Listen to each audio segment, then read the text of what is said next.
नमः संस्कृताय। संस्कृत गंगा धारा ग्रंथ प्रयागराज में आप सभी लोगों का स्वागत है। हम लोग पढ़ेंगे मृच्छकटिकम। मृच्छकटिकम का तीसरा एपिसोड है। आइए हम लोग पहला प्रश्न देखते हैं। कहाँ चला गया भाई? हाँ चलिए पहला प्रश्न देखते हैं। अधस्तनेश उपजीव्य महाकाव्याश्रितम नास्ति। आपको क्या बताना है बताइए। अध इसमें से उपजीव्य महाकाव्य पर आश्रित नहीं है। अभिज्ञान शाकुंतलम अभिज्ञान शाकुंतल, मृच्छकटिकम मृच्छकटिकम, उत्तराम चरितम उत्तराम चरितम, नैषधि चरितम नैषधि चरितम। इसमें से कौन सा ऐसा ग्रंथ है जो कि काव्य पर आश्रित नहीं है, महाकाव्य पर आश्रित नहीं है? तो अभिज्ञान शाकुंतलम किस पर है? महाभारत पे है। और उत्तराम चरितम किस पर है? रामायण पे है, जो कि महाकाव्य है। नैषधि चरितम भी महाभारत से, ये भी महाकाव्य है। बचा मृच्छकटिकम। मृच्छकटिकम क्या है? दरित चारुदत्त से है, कभी कल्पित है, इसलिए न तो रामायण से है न महाभारत से, ये महाकाव्य से है ही नहीं। विकल्प भी सही उत्तर हो जाएगा मृच्छकटिकम। ठीक है, आइए दूसरा प्रश्न देखिए। निम्नलिखित किस नाटक में सर्वाधिक शोषित दलित एवं उपेक्षित वर्ग का सहानुभूतिपूर्ण चित्रण हुआ है? विज्ञान शाकुंतलम में, उत्तराम चरितम में, मृच्छकटिकम में, मालविकाग्निमित्रम में। तो ध्यान से देखिए किस ऐसा कौन सा नाटक है जिसमें सर्वाधिक शोषित दलित उपेक्षित वर्ग के सहानुभूतिपूर्ण चित्रण हुआ है? तो विज्ञान शाकुंतलम में शकुंतला दुष्यंत की कहानी है, जिसमें अंगूठी मेन रूप से है। अंगूठी का गायब होना, फिर उसका मिलना, फिर सब याद होना और मिल जाना। फिर देखिए उत्तराम चरितम में राम और सीता की कहानी, जो छायांक में अदृश्य रूप रहती है, राम को देख पाते हैं, सीता को राम नहीं देख पाते, ऐसी कहानी है मृच्छकटिकम। फिर देखिए मालविकाग्निमित्रम में अग्निमित्र मालविका से संबंधित है। पर मृच्छकटिकम ऐसा ग्रंथ है, कह सकते हैं ऐसा नाटक है, जिसमें सर्वाधिक शोषित दलित उपेक्षित वर्ग के सहानुभूतिपूर्ण चित्रण किया गया है। जैसे दरित चारुदत्त है, कैसा रहता है? गरीब हो जाता है, क्या सब दान दे दे के गरीब हो जाता है। वैश्याओं का वर्णन है, उसमें चारुदत्त का कितना अपराध होता है, गलत गलत इल्जाम लगते हैं, तो ये समाज का उसमें अच्छा वर्णन किया गया है। तो ये कहाँ मिलता है? मृच्छकटिकम में मिलता है। ठीक है, विकल्प सी सही उत्तर हो जाएगा। आइए तीसरा प्रश्न देखते हैं। शूद्रक द्वारा लिखी हुई प्राचीन भारतीय पुस्तक मृच्छकटिकम का विषय था। मृच्छकटिकम का विषय क्या है? एक धनी व्यापारी और एक गणिका की पुत्री की प्रेम कथा है क्या? चंद्रगुप्त द्वितीय की पश्चिमी भारत के शक क्षत्रपों पर विजय है, या फिर समुद्रगुप्त के सैन्य अभियान तथा शौर्यपूर्ण कार्य है, या गुप्त राजवंश के एक राजा तथा कामरूप की राजकुमारी की प्रेम गाथा है? तो इसमें से क्या सही है ये बताइए। इसमें जो चारुदत्त है क्या है? वो धनी व्यापारी तो था, बाद में वो गरीब होता है ना, और जिससे प्रेम करता है वो गणिका है, अब पत्नी उसकी धोता है, पर गणिका जो की पुत्री है वो वसंत सेना है, उससे प्यार करता है, तो गणिका की पुत्री है, तो गणिका ही है। तो प्रेम गाथा है ना किसकी? एक धनी व्यापारी की, एक गणिका की पुत्री के साथ प्रेम गाथा है। तो विकल्प ए आपका सही उत्तर हो जाएगा। चंद्रगुप्त की वहाँ कोई बात नहीं होती, समुद्रगुप्त की कोई बात नहीं, गुप्त राजवंश की, ये सब इतिहास उसमें ऐसा कुछ भी नहीं है। विकल्प ए आपका सही उत्तर हो जाएगा। मृच्छकटिके राजश्यालकस्य भाषा अस्ति। मृच्छकटिक में जो राजश्याल है उसकी भाषा क्या है? श्यालक की भाषा बताना है। श्यालक किसमें बोलता है? मागधी में, शौरसेनी में, शकारी, महाराष्ट्री में। जो शकार है, श्यालक कौन है? शकार है। शकार शकारी बोलता है। क्या बोलता है? हाँ, राजा का शाला है, राजा का शाला है कौन? शकार। और शकार शकारी बोलता है, भूलिएगा नहीं। हाँ, विकल्प सी सही उत्तर हो जाएगा। किस नाटक में रथ परिवर्तन होने से कथानक आगे चलता है? मुद्रा राक्षस, मृच्छकटिकम, वेड़ी सन्नार, उत्तराम चरितम। जैसे अभिज्ञान शाकुंतलम में अंगूठी के गायब होने से कथानक आगे चलता है, वैसे ही मुद्रा राक्षस में आप क्या कहेंगे? इसमें भी अंगूठी का कार्य रहता है, मुद्रा का, राक्षस की मुद्रा का, उसमें भी कथानक परिवर्तन लेता है। वेड़ी सन्नार में वेड़ी चोटी की कहानी है। उत्तराम चरितम में अदृश्य सीता की कहानी है। तो यहाँ पे जो नाटक में रथ परिवर्तन होता है वो कहाँ होता है? मृच्छकटिकम में होता है। ठीक है, मृच्छकटिकम ऐसा ग्रंथ है जिसमें रथ के परिवर्तन होने से एक रथ, जिस रथ पे वसंत सेना को जाना रहता है, उसमें ना बैठ के दूसरे रथ पे बैठ जाती है, जिसकी वजह से कहानी आगे चली जाती है। तो विकल्प भी सही उत्तर हो जाएगा ना? क्यों? मृच्छकटिकम हो जाएगा। अभिचारिकाओं या वेश्याओं का बाहुल्य से वर्णन है। कादम्बरी में, मृच्छकटिका में, 10 कुमार चरित्र में, रत्नावली में। तो अभिसारिकाओं या वेश्याओं का बाहुल्य से वर्णन मिलता है, कहाँ मिलता है? मृच्छकटिका में मिलता है, क्योंकि गणिका पुत्री है कौन? वसनसेना, तो वहाँ पे वेश्याओं का वर्णन हुआ है। विकल्प भी आपका सही उत्तर हो जाएगा। अगला प्रश्न देख लीजिए। मृच्छकटिकम शूद्रकस्य रचना नास्ति इति मन्यते। मृच्छकटिक शूद्रक की रचना नहीं है, ऐसा कौन मानता है? पिशेल महोदय, सिल्वा लेवी महोदय, कीथ महोदय, उक्तई ही सर्वई रेव, अर्थात सभी लोग। क्या ऐसा है कि मृच्छकटिक शूद्रक की रचना नहीं है? ऐसा मानने वाले कौन है? सभी हैं। चाहे वो कीथ महोदय हो, चाहे सिल्वा लेवी महोदय हो, चाहे पिशेल महोदय हो, ये मृच्छकटिक शूद्रक की रचना है ऐसा नहीं मानते। ध्यान रखिएगा। विकल्प डी सही उत्तर हो जाएगा। 3 ऐसे विद्वान हैं। आइए सुक्ति की ओर चलते हैं। अपक्लेशम मरणम दारिद्र्यम अनंतकम दुखम इति वाक्यम कह कम प्रति कथयति। यह वाक्य कौन किससे कहता है? विदूषकः चारुदत्तं प्रति, विटः विदूषकं प्रति, चारुदत्तः विदूषकं प्रति, या शकारः विटं प्रति। ये प्रथम अंक में ही बताया जाता है। और ये कौन पूछता है? विदूषक पूछता है ना चारुदत्त से कि आपको क्या पसंद है, दरिद्रता या मरना? भाई गरीब होना पसंद है या तो मरना पसंद है, आपको क्या पसंद है, ऐसा पूछता है। तो बोलते हैं कि गरीबी से अच्छा मरना पसंद है। मृत्यु एक बार आती है लेकिन गरीबी बार बार मारती है। तो कहते हैं कि गरीब होने से अच्छा एक बार में मृत्यु हो जाए, मर जाए, मुझे मरना पसंद है। ठीक है, तो आइए कौन सा विकल्प सही हो जाएगा? सी, चारुदत्तः विदूषकं प्रति, क्योंकि विदूषक ही सवाल करता है चारुदत्त से और चारुदत्त विदूषक को जवाब देते हैं। तो विकल्प सी सही उत्तर हो जाएगा। अगला हृदय गृहते नारी सूक्त किस ग्रंथ से उद्धृत है? मृच्छकटिकम से, रत्नावली से, विज्ञान शाकुंतलम से, हर्षचरितम से। ये भी क्या होता है? विट कहता है सकार से। सकार वसंत सेना के पीछे पड़ा रहता है और वसंत सेना इसको पसंद नहीं करती शकार को। हाँ, एक तरफा प्यार है। तो कहता है कि वो समझाता है विट कि हाथी को खंभे से बांधकर तो वश में किया जा सकता है, घोड़े को लगाम से वश में किया जा सकता है, परंतु जो स्त्री के प्रेम में, हृदय में किसी के लिए प्रेम ना हो तो उससे जबरदस्ती प्रेम नहीं कराया जा सकता है। ऐसा बोला जाता है हृदय गृहते नारी। जिसके हृदय में प्रेम होगा जिसके लिए, उसी से प्रेम करेगी। जबरदस्ती आप उससे प्रेम नहीं पा सकते, ऐसा विट सकार को से कहता है, पर सकार को समझ में नहीं आता। विकल्प ए सही उत्तर हो जाएगा। प्रथम सर्ग की है जी, हाँ, प्रथम सर्ग नहीं, प्रथम अंक की है। हाँ, चलिए अगला प्रश्न देखते हैं। लिम्पति तमोंगानी वर्षति वांजनम नभः असत पुरुष सेवेव दृष्टिर विफलताम गता। यह पंक्ति किस ग्रंथ से है? वह है बेड़ी सरनार, मेघदूत, मृच्छकटिक, रत्नावली। देखिए ये आपको अलंकार उत्प्रेक्षा में बहुत मिलेगा उदाहरण, जो कि यहीं से लिया गया है। तो उत्प्रेक्षा अलंकार का उदाहरण है लिम्पति तमोंगान। हम लोग इसके पहले उत्प्रेक्षा में पढ़े हैं।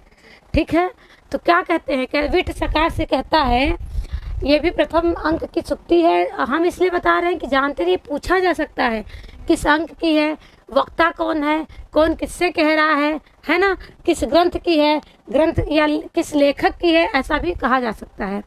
तो क्या कहते हैं कि वसंत सेना के अदृश्य हो जाने में, जब वसंत सेना के पीछे पीछे जाते तो वसंत सेना गायब हो जाती है। जब गायब होती है तो उसके संदर्भ में बोलता है कि अंधकार अंगों को लिप्त सा कर रहा है, मानो आकाश में काजल की वर्षा हो रही है ना, और मेरी दृष्टि कैसी हो रही है? अदृष्ट हो रही, इसमें निष्फल हो रही है। तो ये कौन कहता है? विट कहता है सकार से कि दुष्ट मनुष्यों की तरह जैसे दृष्टि मेरी विफलता को प्राप्त हो रही है। ठीक है, मानो आकाश में काजल की वर्षा हो रही। तो उत्प्रेक्षा अलंकार हो गया। तो ये भी ध्यान रखिएगा, उत्प्रेक्षा अलंकार बहुत अच्छा उदाहरण है जो कि मृच्छकटिकम से है, विट सकार से कहता है प्रथम अंक में। विकल्प सी सही उत्तर हो जाएगा, मृच्छकटिकम। ठीक। वैश्याः शमशान सुमना इव वर्जनीया इदम वाक्यम अस्ति। यह वाक्य कहाँ मिलता है? उत्तरामचरितम में, मुद्रा राक्षस, स्वप्नासुरत्तम में, मृच्छकटिकम में। तो देखिए वैश्या शमशान सुमना, देखिए शमशान की तरह जो फूल रखे जाते हैं उनको क्या कोई पूजा के लिए उठाता है? कोई किसी शुभ कार्य के लिए उठाता है? तो कहते हैं कि वैश्याओं को वैसे ही त्याग देना चाहिए जैसे शमशान के फूल। ठीक है, तो ये कौन कहता है? सर्विलक कहता है। ठीक है, तो इदम वाक्य में से ये वाक्य कहाँ मिलता है? शरीरक कहाँ है? मृच्छकटिकम में है। तो विकल्प डी आपका सही उत्तर हो जाएगा। मृच्छकटिकम में सर्विलक कहता है किसको? वेश्याओं के प्रति वो गुस्सा करता है, उसको बहुत गुस्सा आती है क्योंकि मदनिका वो क्या अलंकारों को देख के छुड़ाना चाहता है, इसके संदर्भ में बात होती है। तो विकल्प डी आपका सही उत्तर हो जाएगा। आइए अगला प्रश्न देखते हैं। मृच्छकटिकम में है, मृच्छकटिकम में है क्या? कौन सी सुक्ति मृच्छकटिकम की है ये आपको बताना है। अहो दुरंता बलवद विरोधिता, अहो अविश्वसनीया पुरुषा, अहो दुरासदो राजमहिमा, अहो निर्धनता सर्वापदा मास्पदम। तो अहो दुरंता किसका है? किरातार्जुनीय का है। अहो अविश्वसनीय पुरुषा कहाँ का है? होगा स्रोत में वहाँ। अहो दुरासदो राजमहिमा, अहो निर्धनता सर्वापदाम आस्पदम, ये विकल्प डी होगा ना। ये है आपकी मृच्छकटिकम की सुक्ति, ध्यान रखिएगा। विकल्प डी सही उत्तर है, प्रथम अंक की है, विकल्प डी सही उत्तर है। अगला प्रश्न देखिए। छिद्रेश अनर्था बहुली भवंती, यह सुक्ति कहाँ लिखित है? रत्नावली में, अभिज्ञान शाकुंतलम में, मृच्छकटिकम में, कर्पूर मंजरी में।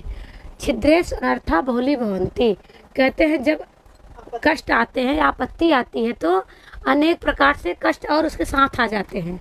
यदि आपके साथ थोड़ा सा अनिष्ट हो जाए तो क्या होता है, उसके साथ साथ इतने सारे चीज़ें आ जाएंगी, इतने ज़्यादा कष्ट आएंगे कि आप सोच नहीं सकते। मान लीजिए कोई किसी से एक बार गलती हुई आपके, तो गलती फिर बताने लगेंगे तो लोग अनेकों गलतियां गिना देंगे। अरे हाँ, तो मेरे साथ ऐसा किया था, सही कह रहे हैं, उसने ऐसा किया था, हाँ हाँ आप एकदम सही, मेरे साथ भी ऐसा हुआ था, जबकि ऐसा नहीं होना चाहिए। ऐसा चारुदत्त कहते हैं कि जब विपत्ति आती है तो अनेकों तरफ से आके घेर लेती है। कब कहते हैं? जब उनको पकड़ा जाता है, किसके? वसंत सेना की मृत्यु के संदर्भ में, तब की बात होती है।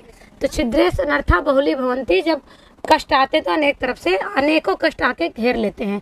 ये मृच्छकटिकम का है, किसका है? हाँ, विकल्प सी सही उत्तर हो जाएगा। आइए, एस क्रीडत कृप यंत्र घटिका न्याय प्रसक्तो विधि, यह सुक्ति किस रचना से है ये बताना है। विज्ञान शाकुंतलम से, स्वप्नासोदत्तम से, मृच्छकटिकम से, रत्नावली से है। तो आप ये जानिए इसमें क्या कहते हैं। कहते हैं जैसे कुएं से हम लोग रहट से वो निकालते हैं बाल्टी, तो एक बाल्टी जाती है तो भर के आती है और एक खाली जाती है। तो ऐसे जैसे चक्र चलता है, तो ऐसे ही विधाता का क्या खेल है कि कभी आपको अच्छा, कभी आपको मतलब कभी उन्नति की ओर, कभी पतन की ओर जाते हैं। ऐसा विधि का खेल है। तो क्या करते हैं, पहले उनके ऊपर इल्जाम लगता है चारुदत्त के ऊपर, अब फिर क्या होता है लास्ट में भाई वसंत सेना मिल जाती है, फिर बताती मैं जीवित हूँ, मुझे कौन मारने का प्रयास किया, चारुदत्त थोड़ी किया था, शिकार किया था ना। तो सारी बातें क्लियर होती हैं। तो इसके संदर्भ में चारुदत्त कहते हैं। 10वें का है, 10वें अंक का, ठीक है। हाँ, 10वें अंक का है ना शालिनी जी? हाँ, चलिए 10वें में कहते प्रसन्न होके कहते हैं, विकल्प सी सही उत्तर है। आइए अगले प्रश्न की ओर चलते हैं। अपेश तटागेशु बहुतरम उदकम भवति, वचनम इदम कस्मिन नाटके दृश्यते। यह जो वचन है, यह जो सुक्ति है, किस नाटक में देखी जाती है? मुद्रा राक्षस में, मृच्छकटिक में, बेड़ी संहार में, या उत्तराम चरितम में?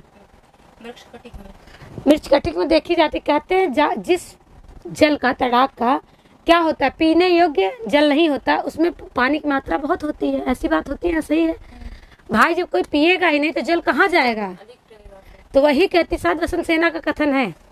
वसंत सेना कहती हैं कि ये चारुदत्त के विषय में कहती हैं, चारुदत्त के अंदर गुण है पर वो क्या है भाई, निर्धन है ना। तो कहते हैं कि भाई गुण भी हो, धन भी हो, ये आपस में जल्दी मैच नहीं करते। ऐसा किसी व्यक्ति पास जल्दी नहीं होता कि गुण भी हो, उसके पास धन भी हो। तो कहती हैं कि अपेश तडागेशु, जो सरोवर होता है जिसमें बहुत ज़्यादा पानी होता, पीने योग्य नहीं होता है। तो कुल मिला के ये उनके लिए कहती हैं, चारुदत्त के लिए। तो उनके पास गुण है, धन नहीं है। तो ये मृच्छकटिकम की लाइन है। वसंत सेना कहती हैं चारुदत्त के लिए। चले आगे। उपासिके तम किल चारुदत्तेन मारिता स्थिति, उपासिका का संबंध है कौल धर्म से, बौद्ध धर्म से, वैष्णव धर्म से, कापालिक मत से। कहता है जो बौद्ध बन जाता है संवाहक, कहता है हे उपासिके, क्या तुमको चारुदत्त ने मारने का प्रयास किया था कि चारुदत्त ने मारा था? ऐसा सवाल करता है। तो कौन करता है? हाँ, भिक्षु बौद्ध धर्म से जुड़ जाता है ना, कौन? संवाहक ही जुड़ता है ना, बाद में बौद्ध भिक्षु बन जाता है। तो विकल्प भी सही उत्तर हो जाएगा, बौद्ध धर्म से न भीतो मरणादस्मि कस्येदं वचनम, मुझे मरने से डर नहीं लगा, मैं मरने से डरता नहीं हूँ। ऐसा कौन कहता है? श्री राम का कथन है कि अमात्य राक्षस का कथन है कि दुष्यंत का कि चारुदत्त का? चारुदत्त मरने से नहीं डरता। वो कहता है कि यदि मेरे ऊपर कलंक ना लगता तो मैं महाराज तब मेरी मृत्यु होती तो ऐसे मुझे खुशी होती जैसे किसी के यहाँ पुत्र जन्म होता है, वैसे ही मैं खुश होता। परंतु मेरे ऊपर कलंक लग रहा है तब मैं मारा जा रहा हूँ, इससे मुझे कष्ट है, परंतु मैं मरने से डरता नहीं हूँ। ऐसा कौन कहता है? चारुदत्त कहते हैं अपने लिए। विकल्प डी सही उत्तर हो जाएगा। अगला प्रश्न देखते हैं। मृच्छकटिके कस्य नाम परिवर्तनम जातम, मृच्छकटि में किसका नाम परिवर्तन हुआ है? मैत्रेय का, आर्यक का, चारुदत्त का, संवाहक का? आपको भी बताया गया संवाहक ही बहुत भिक्षु बनता है तो इसे बाद में भिक्षु कहते हैं, संवाहक का। विकल्प डी सही उत्तर हो जाएगा। चारुदत्त इसका नायक है, आर्यक राजा बनता है, मैत्रेय विदूषक है, जैसा कि आपको पता है। विकल्प डी सही उत्तर है। अगला प्रश्न देखते हैं। लिम्पति तमोअंगानि वर्षति वाञ्छनम नभः कस्य वचनम इदम, यह वचन किसका है? विदूषक का है, राजा का है, शकार का है कि विट का है? किसका है? लिम्पति तमोअंगान किसका है? विट का है ना? हाँ, विट का है। विट का बताए तो थे अभी, इसके पहले अर्थ बताया गया है, ये बताया गया कि प्रथम का है। हाँ? अच्छा, विट का है, फिलहाल विट कहता है। विकल्प डी आपका सही उत्तर है, इसको तो बताया जा चुका। ये उत्प्रेक्षा अलंकार में उदाहरण मिलता है। मृच्छकटिकम का है, विट कहता है, ठीक है। रमणाभिमुखा है स्त्रियः किम न गणयन्ति, रमण की ओर जाती हुई जो स्त्रियां होती हैं, जो रमण के लिए इच्छुक होती हैं, वो स्त्रियां किसकी गणना नहीं करती? शीतोष्णम की, दुखम की, सुखम की, दारिद्र्यम की? तो कहती हैं कि जब वर्षा होती है बहुत और रोशन सेना को मिलने जाना होता है चारुदत्त से, तो उस समय सब लोग कहते हैं दुर्दिन में तो होता है ना जाओ ना जाओ, तो वो उसी समय कहती हैं कि जो वसंत बादल गरजे या बरसे, ठीक है, कहती हैं कि वज्र ही क्यों ना इंद्र गिरा दें, परंतु जो रमण करने वाली इच्छुक स्त्रियां होती हैं वो ठंडी और गर्मी का ध्यान नहीं रखती हैं, उनको जाना है तो जाना और जाती भी हैं। तो विकल्प ए सही उत्तर हो जाएगा ना? विकल्प ए आपका सही उत्तर हो जाएगा। लगभग इम्पोर्टेंट सूक्ति करा दी गई है, हो सकता है भगवान चाहेगा तो आपको इसी में से पूछ लेगा। बस आज इतना ही। नमः संस्कृत है।